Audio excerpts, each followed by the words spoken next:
Ayun nga, dahil gagawa ako ng muron, bumili ako ng rice flour. Akala ko magkakasya siya dyan sa kulay blue, kaya dyan ko siya nilagay.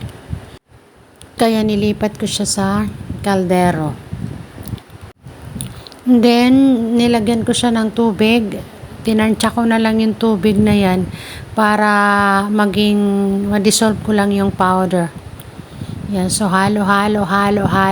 Siguro nasa kalahating pitchel na yan yung nailagay ko dyan sa rice flour. Then, itinabi ko muna yung rice flour. Nuha ko naman ngayon yung gata at nilagay sa isa pang kaserola. Yan. Binili ko lang yung gata. Then, naglagay ako ng asukal dyan.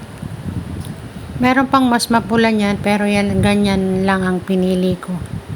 Then, tinunaw ko lang yung asukal. Pagkatapos ay sinalang ko na yung nyog na merong asukal. Pinakuluan ko muna. Then, pagkakulo yan, hinalo ko na yung mixture ng rice flour. Ayan. Pagkatapos ihalo yung mixture ng flour, kailangan mong halo-haluin yan hanggang sa lumapot siya. Hanggang sa maging ganyan ang itsura. And then, iset aside ko na muna yan. Then, yung dahon naman ay yan, dinarang ko sa apoy. Lahat ng dahon ay dinarang ko sa apoy. After madarang sa apoy, kailangan punasan mo muna ng merong oil. Dapat sana yung sapal lang yung ang pamunas ko dyan, kaso nga dahil walang sapal, kaya yan na lang, kumuha na lang ako ng tissue. Nilagyan ko lang ng konting olive oil para din lumikit yung muron.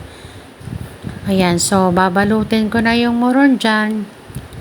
Kailangan dyan i-press muna, tapos i-roll. Ganyan. Pagkatapos kung maayos na yung itsura, yan.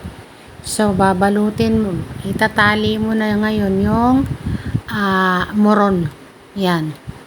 So, pagkatapos ko dyan itali, yan, binawasan ko. Yan lahat ang nagawa kong muron. And then, kumuha naman ako ng kaldero. Nilagay ko yung strainer. Nilagay ko isa-isa yung tinali kong muron. Tapos, naglagay ako dyan ng tubig. Pinakuluan ko hanggang sa maluto. At yan na nga ang finished product. Thank you for watching.